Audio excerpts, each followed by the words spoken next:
What's up, nerds? Welcome to episode 7 of The Bandwagon Fan. This is the show where we talk all things pop culture. I'm Alex. I'm AJ. And I'm Josh. As you may know, Alex has returned from his vow of silence on a limited capacity, so he might chime in a little bit on this episode. Let's start out by... it was quite a journey with my vow of silence. Yeah, do you feel enlightened now? Yes, I feel enlightened. I went on a rowboat, God of War style. I can't tell you about my quest, but it was pretty epic. Wow. Nice. I'm not gonna lie. Some of the stuff I pulled up, it's nitty gritty. What's up, AJ? Yeah, what's going on? No, I was gonna say it's been a week since we're in the new year. Nothing has collapsed. Nothing has. No one stormed another capital. I mean, it's not yet. So far, so good. The night isn't done yet. It could still happen. Yeah, That's true.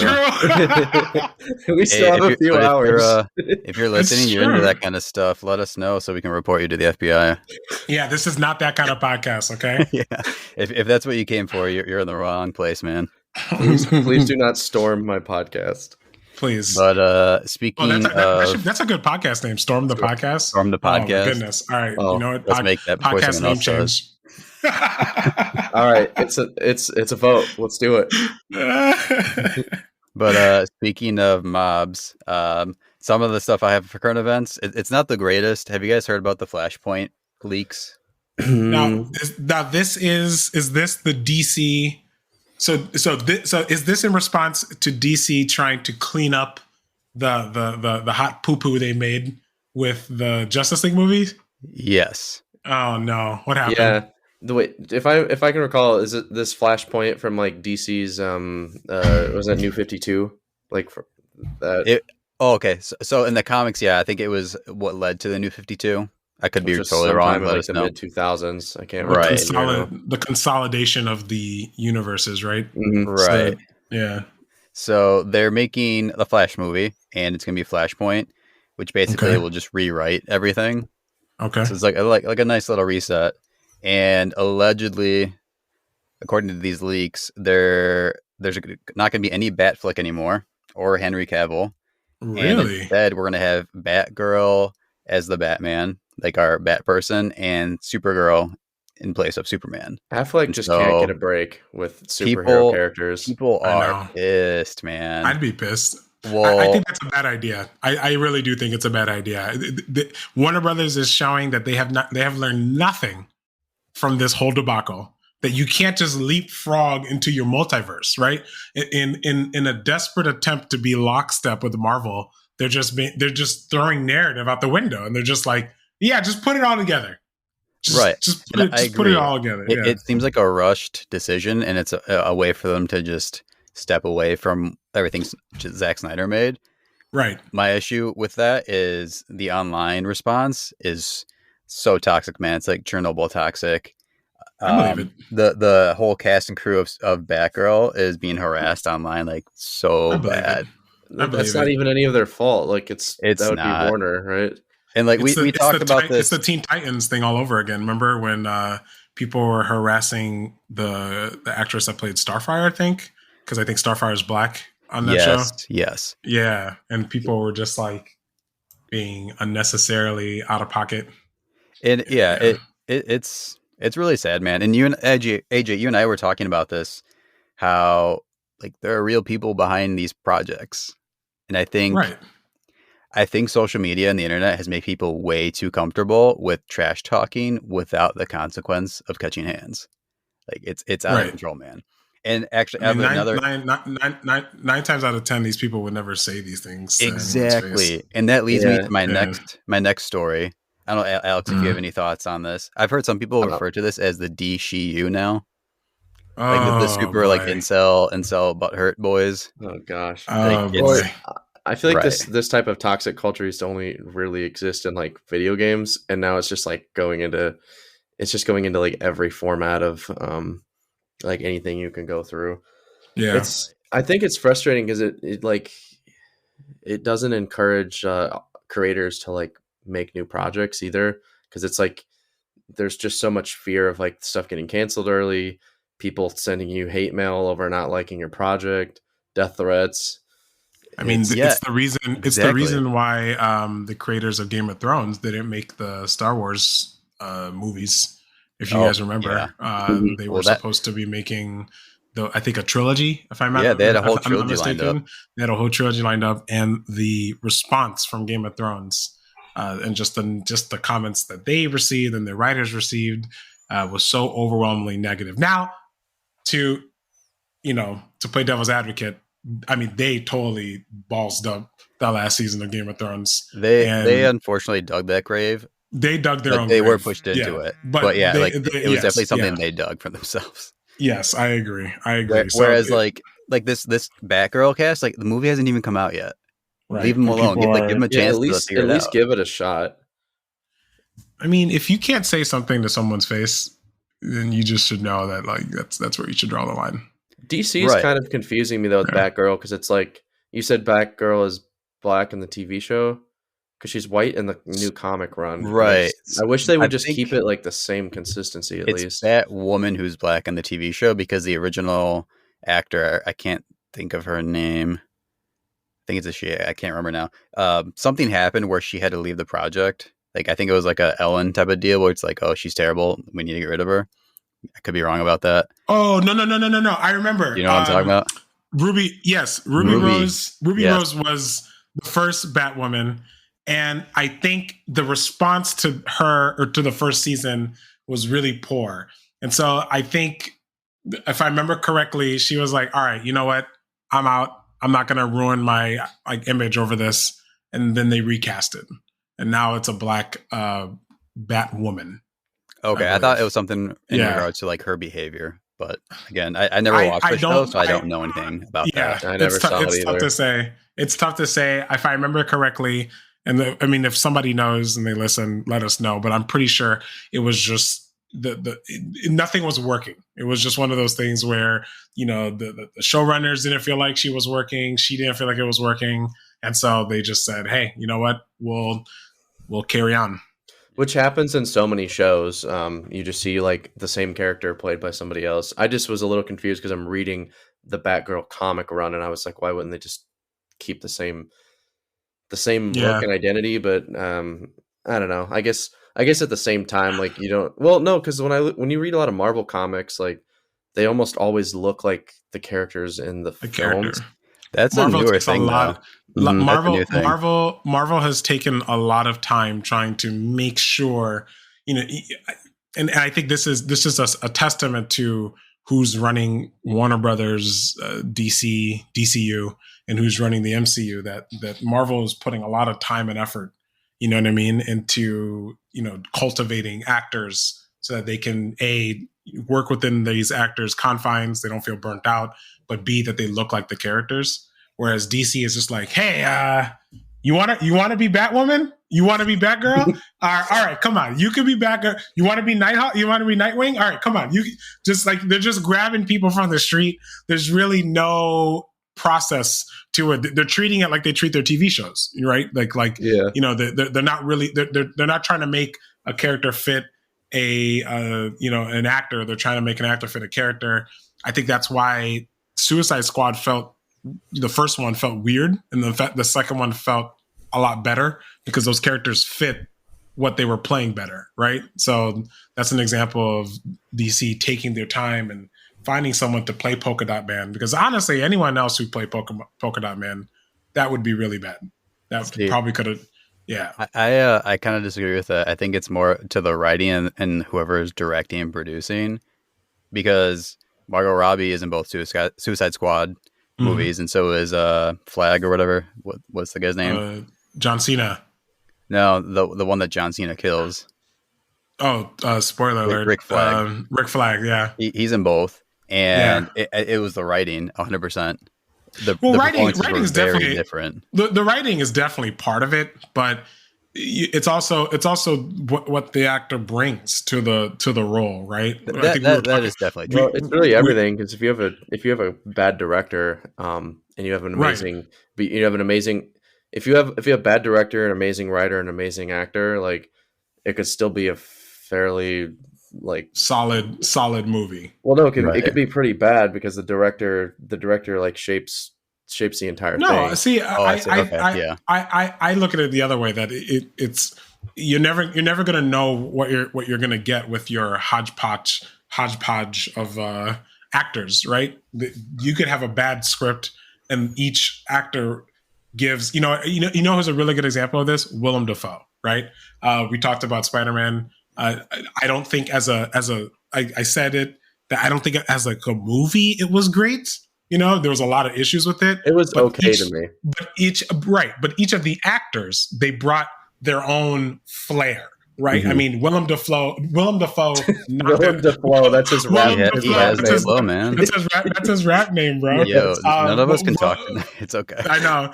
Willem Dafoe, I don't know who else could play the Green Goblin now. And we wouldn't be comparing it to his portrayal of it, because he just brings that much to the character.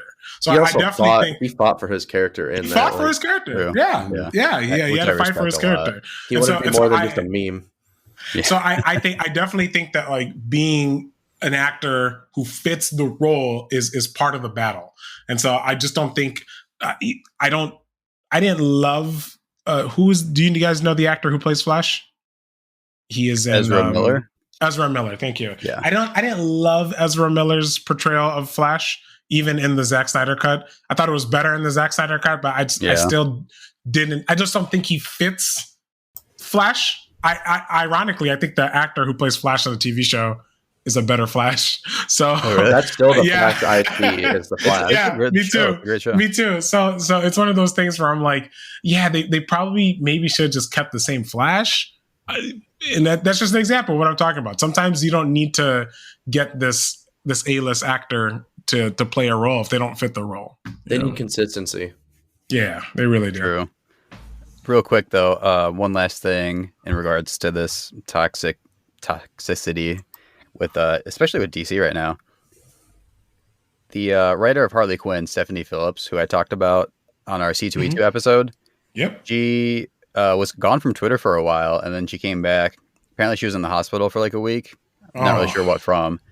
And she made this long post on Twitter about how she came back from the hospital to all these like super hateful messages and threats and stuff, because in the latest Harley Quinn issue, Harley Quinn and Poison Ivy get back together, and then they decide it's not going to work out, so they break up. And people were very, very upset about this. None of that surprises me though, from reading the previous issue that I'd covered of I'm drawing a blank on Gardner. The name right now.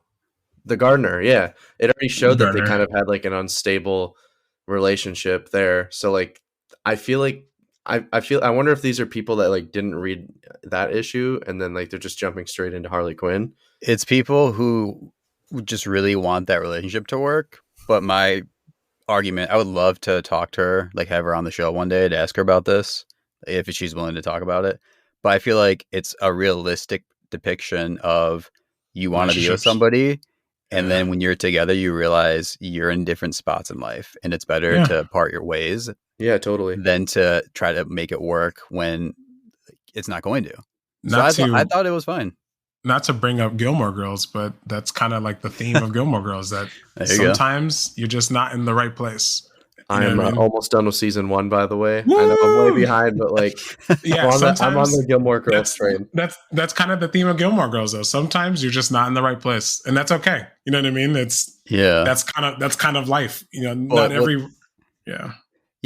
But what's really wild is a lot of people were accusing her of queer baiting and questioning like her own identity, because she's bisexual, and just let her write the story that she wants to write. Exactly. If they want Harley Quinn's relationship to be different, then maybe they should go get hired by DC and write their own novel or comic, or go write some fanfic, whatever. Yeah, like nobody ever does that. They just attack someone. It's like, create your own story if it really bothers you that much.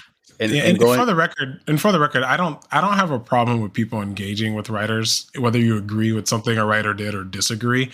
I think that's normal, right? And I think most writers would tell you that too. At the same time, I think there's a very thin line between engagement and harassment, and I think that's what a lot of people don't really get. Like they don't understand that it's one thing to disagree with a writer and the way they took something that you like, but it's another thing to start attacking them personally. That's disagree, but there's no need to bully. It's so childish. Yeah, it's so childish. It is. And the big thing to me is, like, for me, I don't have that experience of being bisexual. Like, I'm hetero. But for people to question her identity then, like, it's probably hard enough for her to, like, she's around our age, so it was hard enough for her growing up. People weren't as accepting until more recently. And then to have people questioning her like that, it's just out of line. And what's really wild, AJ, like you were saying, you would never say things like this to a person. You never say it to their face. Yeah, you never say it to their face. Well, it's wild. Unless if you're in Texas. She is a Muay Thai fighter. She trains Muay Thai. It's like, dude, she would knock most of you out. But even then, these people, that I think we talked about this last time, that's kind of the false bravado the internet gives you, where it makes you feel like I can say whatever I want to this person, and I'm just anonymous because I'm just a person. But we all forget that, like, these people that you're adding on Twitter or Instagram, whatever, like they can sometimes read it, and they sometimes do read it, right? We can't expect everyone to have iron skin. Yeah, and unfortunately, I just think it's going to get worse. Like the more we dive into the VR and meta, I know you guys talked about that a little bit last week while I was on my quest, but I think people are just going to attack more and more. Yeah, unfortunate, man. Speaking of bullies, have you guys ever played Bully the game? I have not. Real quick, Bully was in the top 5 best games I played as a kid. I was addicted to that game. It was basically GTA, but like with heart and character, and it was so much fun. And like when I don't know, Bully, I've been waiting for Bully 2 for like at least 10 years. I'm pretty sure it came out in like 2006. It came out a while ago. I think I believe 2006 is. Jamie, can you pull it up for us? What'd you say? Jamie, can you pull it up for us? Oh, yeah. Jamie. No, you're right. It is. It was October 2006. So you are right. You are. I have a weird memory with release dates, so I'm just like, well, hey, that's impressive. It's funny. Yeah. It's funny you brought that up because Bully 2 doesn't look like it's ever going to happen. No. Game Informer did an interview, and they wrote an article about Rockstar New England, which is a studio that Rockstar absorbed from a previous studio. I think it was called Mad Doc, and they were essentially like pretty deep in development of Bully 2 when one day Rockstar said, "Hey, don't worry about that. Just keep working on Red Dead Redemption and GTA," and they never got to finish it. I read a little bit on it too. It said that they already had like the map was like 3 times the size. They had a big map. Basically they knew exactly what kind of game they were going to make. Mad Doc, the company that they were before they were absorbed into the New England studio, their whole thing was like artificial intelligence, like that's what their studio's like focus was. So they were going to use that to make a very immersive world. If you don't know, Bully 2 was supposed to take Jimmy, the main character, and he was supposed to be in college, I think, or some type of like college prep type school. And so it was supposed to be just like a little bit, not too adult, but just a little bit more adult in terms of, because, the whole thing with Bully is that like, it's, especially when you play it now, as fun as it was to play when we were in like, 8th grade, right? Like 7th, 8th grade or something like that. Yeah. Like as funny as it was, it's like you, from an adult of a lens, you're like, okay, some of this stuff's kind of childish. And like some of this stuff is like, it would not fly. Like there's a mission in the game where you help the gym coach get panties.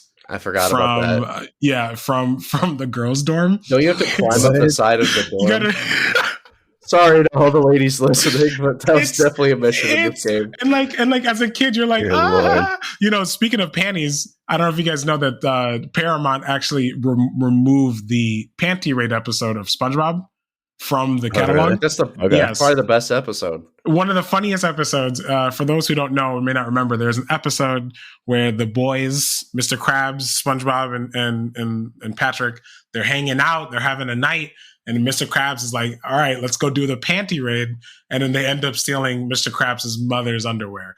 Now, as a kid, it's just funny, right? Because I didn't even know what a panty raid was, right? But it's still just supposed to be funny, but I guess they feel like it's just a little bit too inappropriate, which I guess. But I feel like bully could still fly because like they have never censored anything in Grand Theft Auto.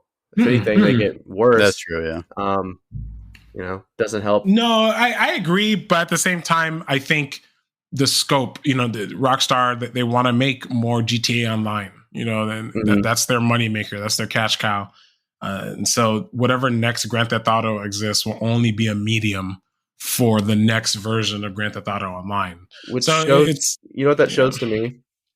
That shows to me that Rockstar, until they prove me wrong, are focusing more on engaging fans with staying on the systems they already have, like such as GTA Online, and less on the story side of things, which is so sad because I feel like Rockstar used to be story first.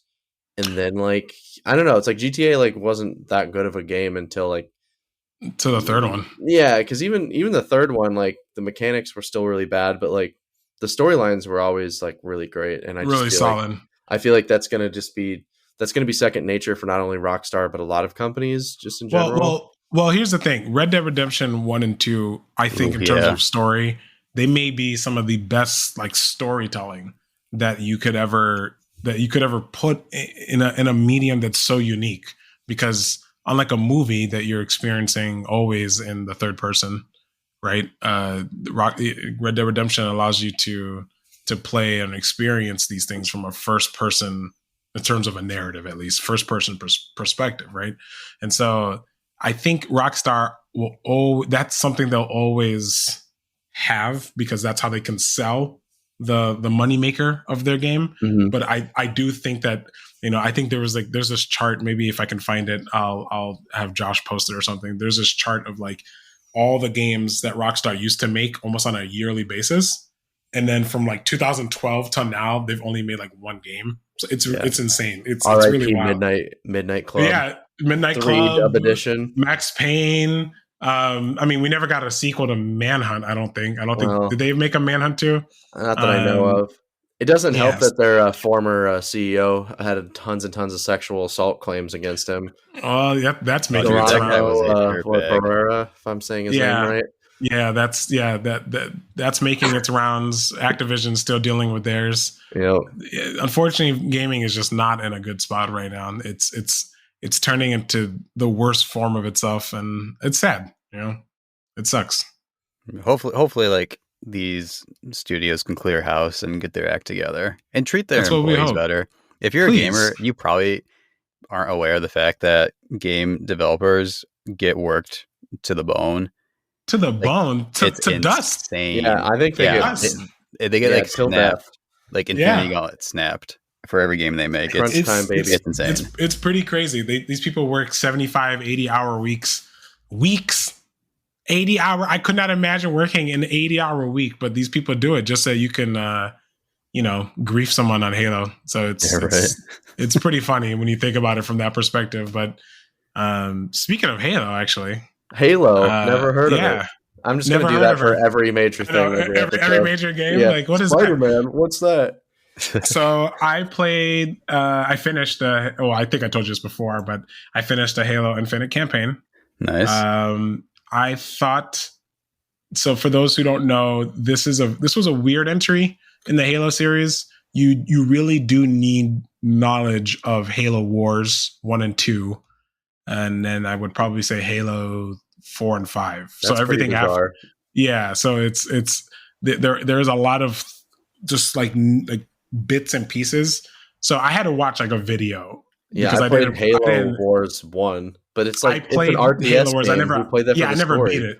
Well, that's the thing. I never beat Halo Wars 1, and I think I played a very small amount of Halo Wars 2, but I never beat it. So I didn't know. You haven't played either one. I didn't know the story, but behind those, there are really good recap videos online for both of those stories. So what made that interesting in this Halo is that this Halo Infinite campaign. I don't know if you guys ever played Far Cry. I've played a few of them. Like I played Far Cry 3 and I think New Dawn. So this they took that formula, right? This open world formula. You're liberating Halo Zeta, and they took that formula and they really ran with it. And in a weird way, it works tremendously. I think with Far Cry, what makes Far Cry where it can get monotonous, and I played almost every Far Cry except 6. But I love the Far Cry series. Something that does hurt the series is that they add too much filler. There's like too much filler things to do. And then you're just playing and it's just like after 23 hours, 40 hours, okay, I got it. I'm doing the same thing over and over again. The campaign in this isn't too long. It's about 12 hours roughly. That's honestly perfect for me. Yeah. The loop, the gameplay loop kind of really fits. You drive around, you find some baddies, you mess them up, you rinse and repeat. And so I thought from that perspective, it worked really well. I thought that the abilities that they added to the game were probably the best part of the game, especially the grappling hook, things like the dash. I mean, What's the really dash? The dash basically is like a thruster powered dash. And as you upgrade it, it will lunge you a little bit farther. It'll make you invis for a short period of time. So they you upgrade all the abilities? You can upgrade all the abilities. Okay. So for I've only example, played like an hour of the game so far. So the grappling hook in its final form, you can essentially do this like almost like a Dragon Ball Z-esque like power punch. Oh, that's and cool. it will also stun people in a certain radius too. But it's so strange that these weird abilities that they've added to the game, they fit so well. I would probably say the only ability I didn't really felt that natural, and like the game kind of forced its way to force you to use it was the radar. Like there's a portable radar you can shoot, and then it'll reveal invisible enemies. I always kind of felt like it was, at least for the way I play, it just felt a little forced. There were situations where it literally was trying to like make you use that ability. And I'm like, no, I'm not going to use it. I'm just going to ignore it. So that's probably the only thing I'd probably say didn't work too well, but everything else I thought worked great. I mean, traversing Halo, the Zeta ring with your grappling hook is hilarious. I think I have a clip of me literally swinging through trees like Spider-Man and landing with a rocket launcher. And all the same enemies are there. I think the only part of Halo Infinite that I felt was probably its weakest part was its story. The story was the reason I play him. Well, that's the thing. Its story wasn't bad. It was actually pretty good. It's actually really different than other Halos. It's a much more personal story Halo than we're probably used to, right? Where every Halo game we play, there's always some world-ending scheme that the Master Chief is trying to end. This one was more about the Master Chief and the weapon that he is. If you guys don't know, at the end of Halo 5, Cortana goes rogue, and she accepts the mantle of responsibility. But the way she tries to achieve this, it makes her seem like she's a villain. By taking over Windows 10? Yeah, she took over Windows 10. She took over all our PCs. She will not release it. Every time I press the Windows button, I got to hear a stupid voice. The game you play as Master Chief. You are found by a rogue soldier, and your AI is what you understand to be a weapon. It is in fact, throughout the whole game, actually, you only refer to her as the weapon, because there's this mistrust that Master Chief now has of AI, and that plays a really big part in the game. And so it's much more personal. The scope of the story is really about the people we put ourselves around and learning how to trust and feeling that need to hope again when you don't want to. I thought that was interesting. I thought that was kind of cool. I just didn't really think that type of story lent its hand to like an open world format, right? So between story missions, you could spend like 2 to 3 hours before you do another story mission. And so you're just like, what's happening again? Oh yeah, all right. Yeah, that's very different for Halo's format. But one thing I could give 343 credit for is trying to do something different with Halo, because I feel like it's such a big franchise that usually companies aren't willing to put any form of risk into the format. Yeah. They were like, what's the safest way we can switch up the formula without pissing everybody off? And I think they found that. The story very much leads itself where they can add DLC, and I would be honestly shocked if they didn't add DLC, because the story technically doesn't end. I don't think that's a spoiler. It's just the story open-ended. It's not even open-ended. It's just I felt like I played a prologue. Really? Yes. That's how in terms of scope, that's how narrow of a scope the game's story is. It's ready, about Halo Infinite 2. Yeah, well, that's the thing. They don't want to make a Halo Infinite 2. They want to keep adding to this one. So in theory, or long enough where it feels like forever. So I hope they do that. I think that's a good idea. I think the game definitely lends itself for me to eventually come back. Maybe they'll add more equipment to the game. I give it 2 thumbs up. I think it's a lot of fun. Nice. Yeah, I think it's a lot of fun. I tried to remove as much Halo bias because I've played every Halo game, and I absolutely hated Halo 5. Halo 5's campaign was one of the worst things. With Spartan Black, that's why I call Spartan Locke, because he really has no interesting character development other than he's a Black Spartan. So Spartan Black chasing Master Chief for like what felt like forever was just not fun to me. So I enjoyed the story enough to want to finish it. I just kind of wish that it was finished. Like, if you do play it, you'll kind of feel what I felt. You'll be like, oh, that's the... I mean, literally, they end the game on like the worst kind of cliffhanger ever. And I thought that was really whack. I thought that was really stupid. DLC. They have to DLC. Do you think they'll go like the Destiny route where there's seasons and the campaign updates every season? I think they'll try. I think they'll definitely try. I think what's going to be interesting, I can see why they didn't release the game with co-op, because if you play with a friend as it is right now, you will burn through that game. You will literally just like curb stomp through people, because it's really designed for this 1v army type combat. That was the only fun of Halo for me, though, was to play co-op.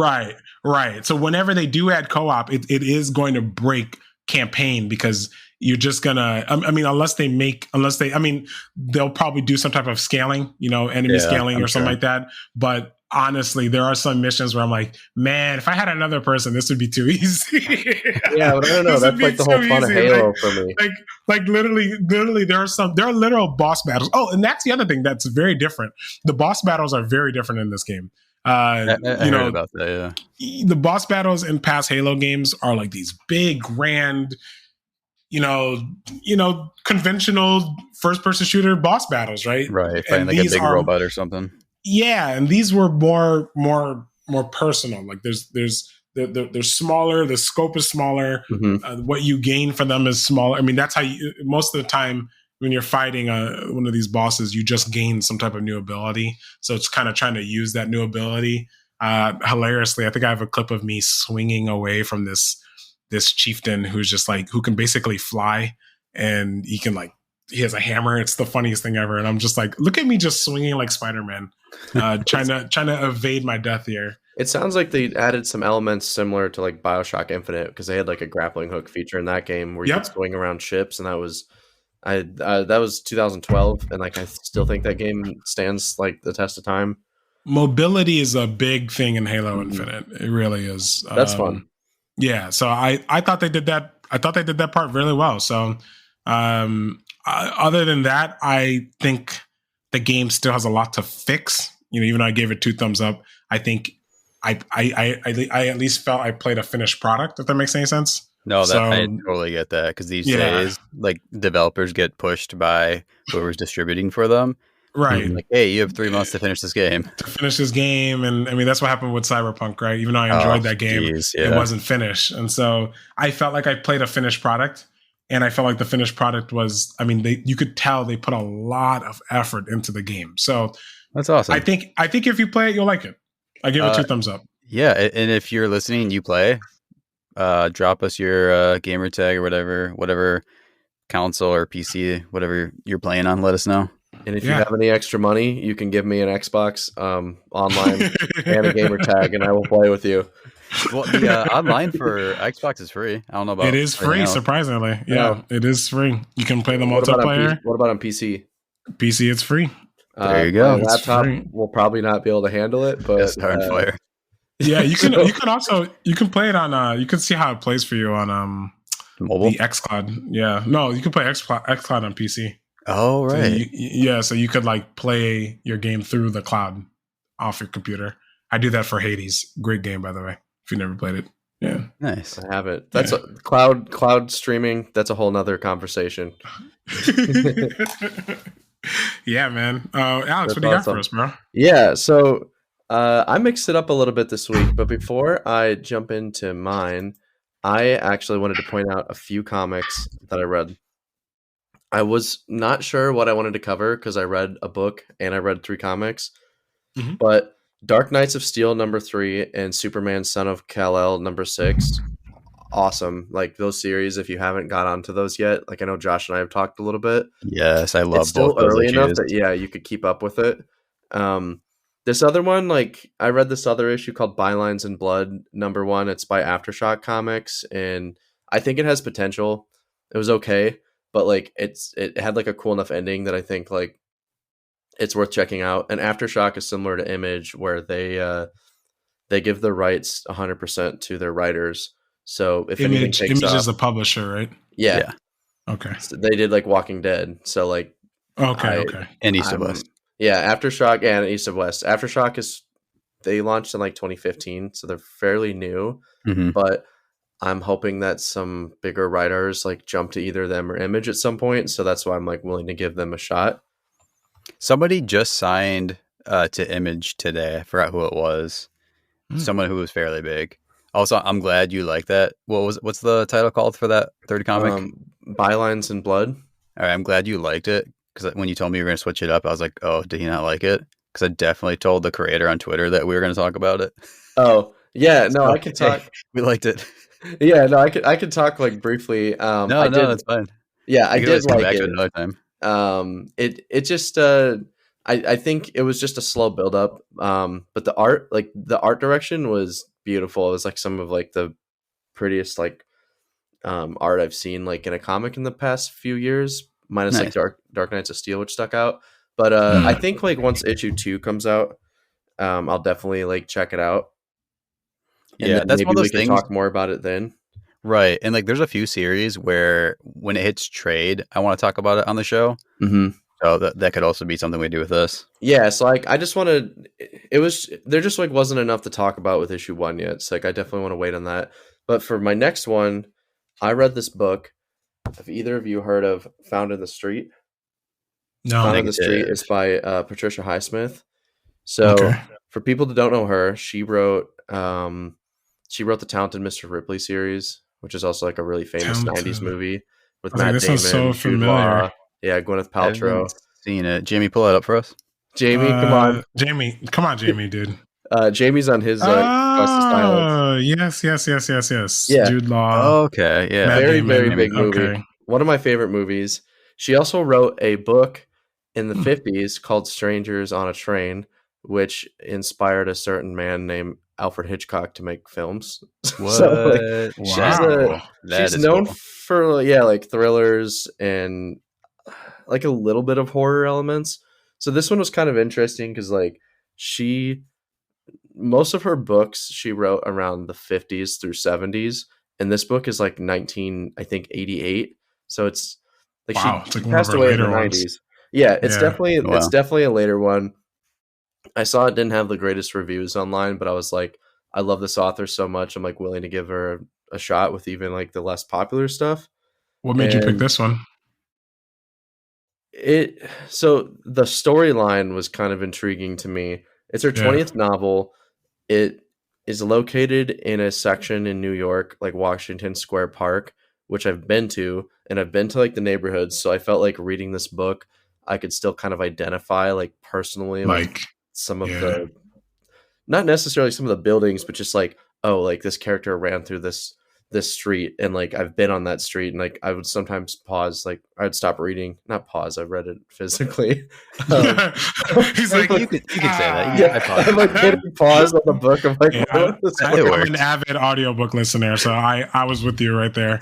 Yeah, you pause it. Yeah, well, no, I do some audiobooks as well, but this one I picked up from the library, so it is a physical copy. Awesome. That's funny. Yeah.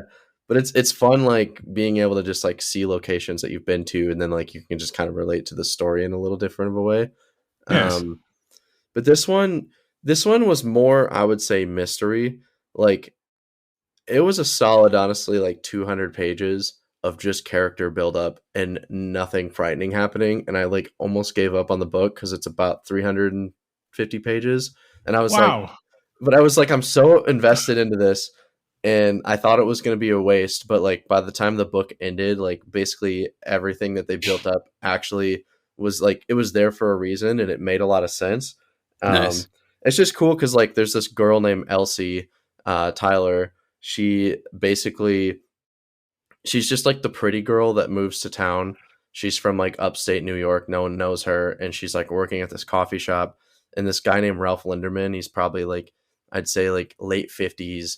Kind of chunky, just crabby, grungy looking old man, and like he just like wants the world to like be like well mannered, and he doesn't like things that have changed, and he's like constantly like going to her and like warning her. He's like, you need to like stay away from all these people who are flirting with you, like you're too pretty for like New York. And he's like warning her constantly of like all these bad things that will happen to her if she like stays in New York. So like the whole book, you're just kind of like, are you the bad thing that's going to happen to her? Like, is that why constantly have this foreshadowing? Yeah. I know we've talked about spoilers, and like if you guys want to spoil stuff, that's totally fine. But like I don't really want to. I just want to like bring out some points from it. Spoil it. Yeah, go for it, man. Go for it. You know what? No one's probably gonna read this. It's from the 80s. That's not true. Someone will read it. That's not true. Somebody picked up Wheel of Time because of us. Okay, yeah, that's pretty cool. Woo! Was it you, Josh? No, it was Charlie. But let me tell you though, the middle books are.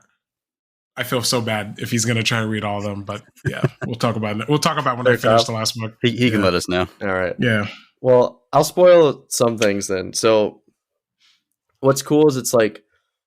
So this Ralph guy is like warning this Elsie girl of like all the bad things that could happen to her, and then he actually finds a wallet at some point on the street. Okay, it's the title found in the street. Okay, and he realizes that this guy named Jack Sutherland. So he like basically figures out where the guy lives, figures out his phone number through like searching the phone books, calls him, and he's like, "Hey, I found your wallet." And like Jack comes out, retrieves it, and he's like.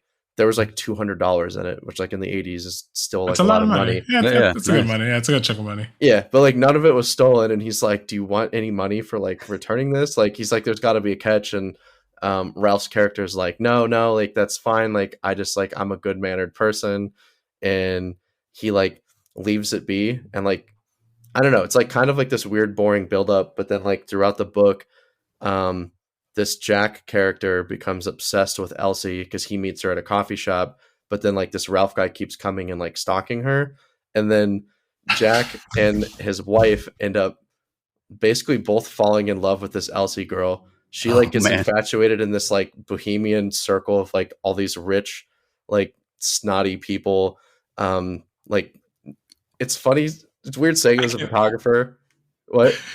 No, I can understand this backdrop because this is like in New York, and at that time, like I could totally see this like weird like these people. I mean, it sounds like they just really want this person in their life to the point where it's like almost obsessive, like in a really creepy way. That's kind of it sounds like they're used to getting whatever they want. Whatever they want, right? Yeah, that's a better way to put it. That's true. Yeah. So like I feel like the whole story like it leads up where like Ralph is like always the bad person and he's like the obsessive one, but all of them are kind of obsessive in a way.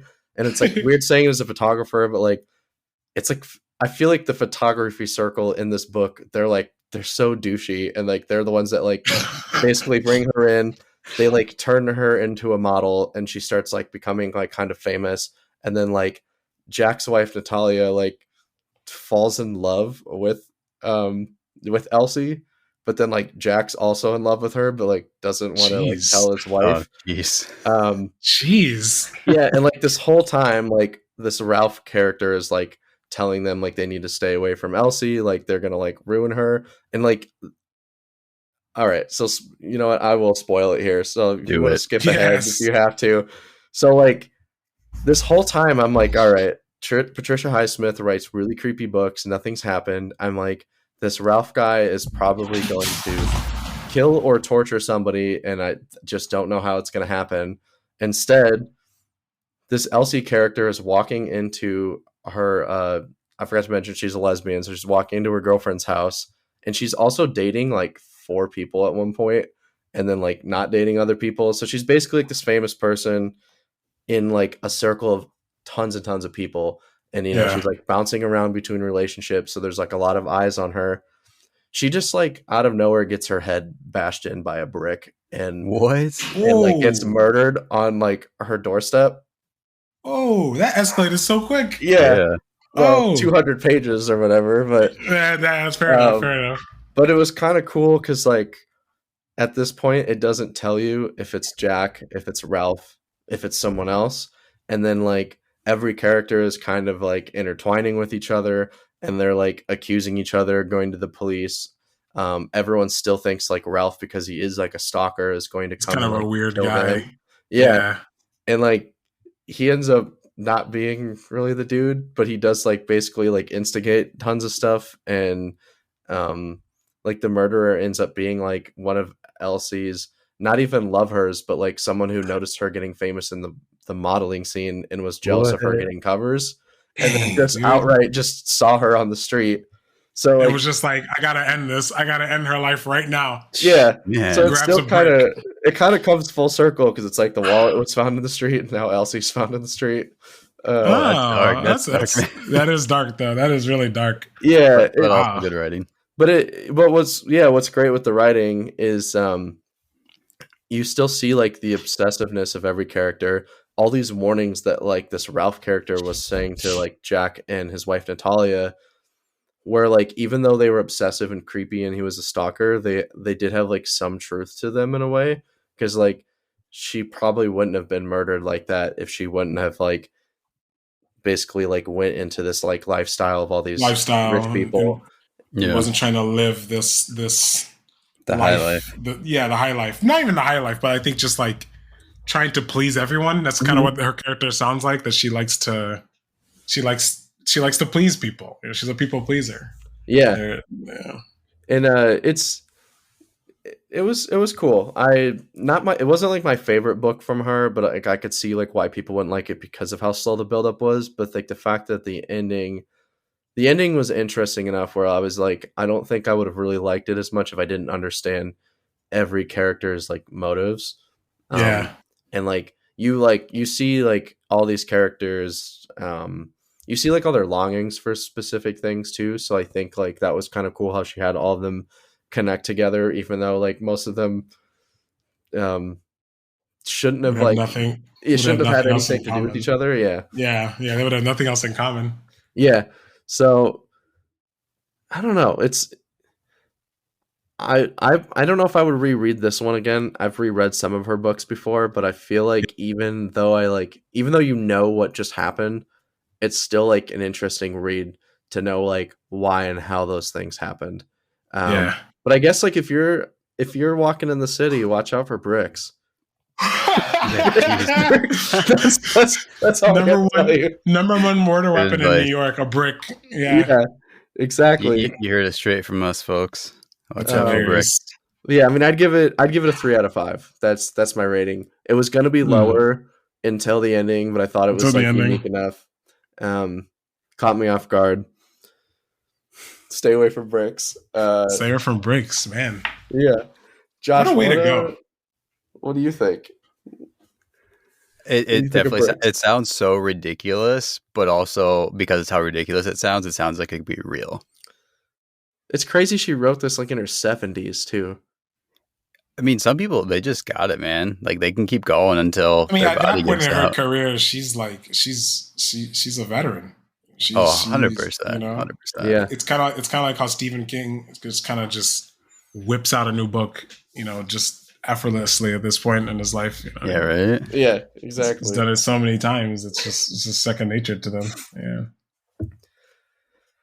That's that's all I have to say with Found in the Street by Patricia Highsmith. If you don't remember what I said, we'll have to we'll post about it on our socials. Yeah, I'll definitely post it. Oh, you got it. Cool. Speaking of books, Josh, what do you have to watch? Cue in the music. What's our assistant's name again? Oh, Jamie. See, come on, Jamie. I care so little about Jamie that I forgot what his name was. Dang, that's why Jamie. Jamie, you might get replaced, man. I don't know what to tell you. Sorry, Jamie, you're kind of on the line. Yeah, the rumor has it. Anyways, I watched the Book of Boba Fett episode 2. Have you guys watched? Okay, so you do watch. I want to watch both episodes, but I'm behind. I know. I should have seen them, but okay. I was sick and traveling and did not have time for that. Wait, you were sick and traveling? I got sick from traveling. Yeah. I know. I'm just no, I didn't get sick and then travel. He's got the Omarion. Oh my goodness, he's got the Omarion variant. I knew it. Hey, I'm just glad we're getting Omarion back on the card. Omarion's making memes now. I'm like, oh, look at this relevancy. Yeah, what a gift. I loved him in like 2000. You know what? It's okay you didn't watch it because I'm going to break it down for you. Great. And I guess AJ will too because he watched it. I'm going to start off saying 2 thumbs up. I love this episode. I'm loving this. I'm loving this show, man. I'm loving this show. Boba Fett is brutal yet fair. Like he will kill you, but he also will give you a chance to prove yourself, which I respect. Set up the episode. So what happens? Well, we get a really good look at his time with the Tusken Raiders, the Sand People. Yeah. Which on our previous episode, I talked about how I was a little concerned about the whole outsider entering a native population, but they seem to be handling it pretty well in this show. And this, as well as The Mandalorian, it's basically a Western. Like, I don't know if people are picking up on that, but like a spaghetti Western. It has those vibes, which if you don't know, Westerns are based off of samurai films. And then I thought they were based on spaghetti. I thought they were made out of spaghetti. Mom spaghetti. Yeah, they're. It's definitely a different type of Western because it is. I would say that the Mandalorian is more Western. You got one man who's just traveling and helping people as he goes along. Where this is, I think we're working almost like backwards and forward, right? The storytelling's unique because the storytelling is different. Which I enjoy that. I enjoy seeing where he is now and how he got there. Do you know if it's based off of any comics or is it entirely they've drawn a little bit from comics and books. We talked about this a little bit last time. You nodded your head a few times. Yeah, I remember nodding. But they draw a little bit here and there. The whole train thing, there's this train that goes through the desert and just starts shooting at the Tusken Raiders, at the Sand People. And it 100% was like a nod to the American rail system. Rail, yeah. How like allegedly settlers would just sit on these trains. They would like hire hunters and they would just shoot buffalo as they drove by. And I saw this photo from, I think it was 1870. I kid you not, thousands of buffalo skulls. Yeah. Which is why like they're nearly extinct. And this is what happens to the Sand People. These people are just shooting at them and killing their banthas, killing their people. And as I'm watching it, I was wondering, like, are the Tusken Raiders in the way of something? Like, is there something under the land that they are moving through? And the Tuskens get faced with a choice of adapt or die. And what Boba Fett does is he steals the speeder bikes, which it was funny. He basically goes beat up a biker gang. Yeah, that was a pretty good scene. Yeah, that was fun. And he takes it to the Tuskens. And I knew what was going to happen, but it still played off well. Their first reaction is to start destroying the bikes because they don't do technology. Yeah. And so he's like, no, those are mine. And yeah, they're faced with the choice, adapt or die, and they choose to adapt. So he teaches them how to drive these speeder bikes, and then they end up going to attack this train. There's also they use a lot of hand signaling, and I was curious if that was ASL or at least inspired by ASL. So if you're listening and if you are familiar with ASL, let us know, because there were some gestures, some motions where I was like, I think I recognize that, but I definitely do not know enough to say for sure. Sure. There's also a psychedelic lizard. That was awesome. Wild, man. I was like, what in the world? I was like, that's kind of cool. And it's revealed to be this, like, where they get their weapon. Stick. Yeah, their stick. Yeah. That was so cool. At first, that was pretty cool. I was like, what's the stick for? And then when they started making a big deal out of it, I was like, oh, this is how they get their gaffy sticks. Which is so cool. I literally said to myself, I'm like, where the heck did he get this stick from? And everybody just looked at it like, yep, that's the stick. That's the stick, buddy. I'm like, whoa. It's normal to them. I'm like, we haven't seen desert. Well, we haven't seen a single like shrubbery. We haven't seen anything up to this point. And then he just comes back with a stick. It was pretty awesome. It's not even a stick, it's a branch. Yeah. Because at first I'm like, is this a hallucination? Is this real? Because you see like some cool flashbacks to his childhood, to him on Kamino, seeing his dad flying off from Kamino. So I'm really hoping that they dig in more into his childhood and like the trauma that he went through. Like he saw his dad get decapitated.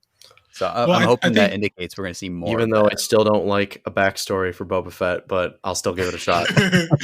I also think what you were supposed to draw from that is that he's never been in a situation before where he's had to work for others, if that makes any sense. He's always worked for himself because that's what his dad taught him. You know what I'm saying? Ever since he was a kid, his dad, even, we know very little about the interactions between Boba and Jango, but it's basically like implied that Jango taught him everything he knows now, and the passing of his father. I think even in the Clone Wars, which Josh has still not watched, but you haven't finished. Excuse me, but I've seen seasons of the Clone Wars, but unfortunately never finished it. Yes, and someone may have to correct me. I believe it was Clone Wars where they actually show like a mini series of kind of where Boba ends up as a kid. They do. He wants to go kill Mace Windu, and he's forced into this weird hostage situation. Like he's a kid, so he's like, I don't know if I actually want to do this now. Very, very good series. Very good moment in the series. Yeah. But I also thought that was really awesome that like they showed this interaction of Boba where he's like, well, I got to do this for these people, these poor people who don't have anything, and very quickly makes them very powerful. Yeah, and what's interesting is it's an exchange because he would not have survived without them. They essentially saved his life. They beat him almost to death first, but they did save his life. And they're also teaching him skills to better himself. Because when you see him in The Mandalorian, like he is tearing it up with that gaffy stick. Like he just shreds through those stormtroopers. And then whereas in this, like he's okay with it. I will say Joanna Bennett, the stunt woman who plays that Tusken warrior, beautiful, man. Her movement, her choreography is A1. When she boarded the train, I was like, dude, they need to give this character a name. They really do. They do. I want a name, and I want. They really need to give this character a name. I would love to discover that the Tuskens speak basic. #white girls. And you bringing this back again? I am. Come on, Josh. You have an entire episode to think about if you wanted to use that joke again. It kind of just happened. I'm bringing it back. It just happened. You know how many white girls listen to this? Actually, I don't know. Probably like analytics show. It shows your like what you identify like male, female, and then it says white girl right below. Yeah, that's its own category. But anyway, yeah, no, Joanna Bennett is killing it in the series. I want to see more of her. I want to see more of her, like the background of that character. Not necessarily background, but just get to know the character more. Give her a name. I'm wondering if we'll ever get to see the Tuskens without their mask helmet things on. I was wondering about that. I was wondering about that too. I'm like, are they going to show him like, this is what we look like underneath? I hope so, because the depiction in the comics is they look a lot like Maori warriors, where their faces are all tattooed. Which that is Boba Fett, the actor's name. I always say it wrong. Temuera Morrison. That's his background. So that would be a cool nod to that. That would be, because both as the actor and the character, there's that strong warrior culture, and then he's also found himself in the midst of this warrior culture, and you can tell he respects that. Something that I think they unlocked really well with this Boba so far in this Book of Boba series is that they are showing you the story. They're not telling you the story, right? Because Boba speaks very little in the show, Alex. There's very little dialogue. Kind of similar to The Mandalorian. Yeah, it speaks that much. A little different. The Mandalorian, other people are speaking to Mando. And so each episode has this like moment where like there's this exposition person going like, hey, Mando, we're going to find, you know what I mean? Like there's always like this character where a lot of the narrative is being driven just by the circumstance. So like, I think the episode starts off where they are torturing, in the previous episode, they were attacked. And so they are quote unquote torturing the person who they captured to find out like, who's your boss. Boba takes him to the mayor. And the mayor's like, I don't know what you're talking about, bro. And there's this really interesting scene where you're kind of figuring out like, okay, well, who's trying to kill Boba then? And then there's an awesome scene with the Hutts where now there's another character or another entity, I should say, that's thrown in there where now Boba has to defend himself from not only the mayor, but now the Hutts that want their territory back. And so it's very interesting. And so much of that is done without English being spoken and without a lot of words being spoken. It's just, it's very fascinating how they're doing it. Boba's character though, where he hasn't really spoken that much. And that sounds, I don't know. That sounds like pretty good Star Wars storytelling to me. It's good, man. Jon Favreau, like all the credit to him on this. Well, not all the credit. You can tell these people love Star Wars. Exactly. Yeah, you could tell they love Star Wars and they're doing what they like. My concern with Book of Boba was always going to be it was basically going to feel like Mandalorian spinoff, but they're doing a really good like they're doing a really good job. The composer, they did bring back the composer who composed Donald Glover's I think Donald Glover's last two albums actually. Really? I didn't know that. Yeah, he's a very, very good composer. He does the music for The Mandalorian. And so they brought him back. Oh, Ludwig. Thank you. Yes. I was going to say he did because the internet. He's a really good producer. Yeah. And so he basically like, I would say he's like one of the best composers of like the past decade at least. Right. He's John Williams was of one era, and I think he'll be for Star Wars this next era because I think the music is really good and it's different. It's fantastic. It's fantastic. It's different. Man. Yeah, it's different enough from Mandalorian where you don't feel like it's the same type of music, but at the same time you're like, oh, okay, this is cool. This is cool. Yeah, it's familiar but different. Yeah. So I think they're doing a good job. And that's, I think, fitting for the show itself. It's familiar but different. I was a skeptic. Like I'll admit, like I had very low expectations. I'm still a skeptic. I figured they were gonna fumble it. I'm like, maybe Mandalorian was just a lucky happenstance. But Jon Favreau and the team that he's got around him, they're doing fantastic on this. I'm excited for the third episode, and I'll probably cover it on our next podcast episode. Maybe I'll actually I'll give an episode a shot tonight and see if I can catch up. Yeah, do it, man. It's definitely worth it. Definitely.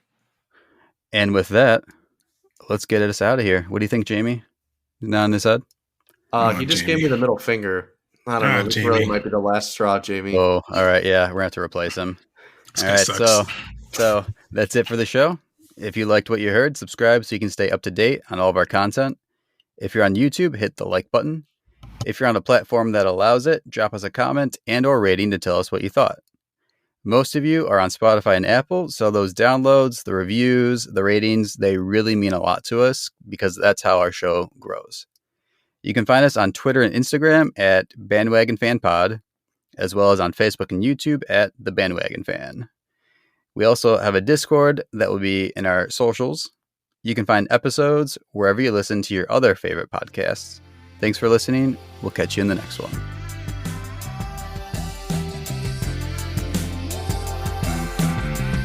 Bandwagon is hosted by Josh Jimenez, Alex Magosa, and me, AJ. Our show is produced and mixed by me, again. Our theme song is Lush Waves by Taylor Lewin of _audio. Thanks for listening, and we'll see you soon.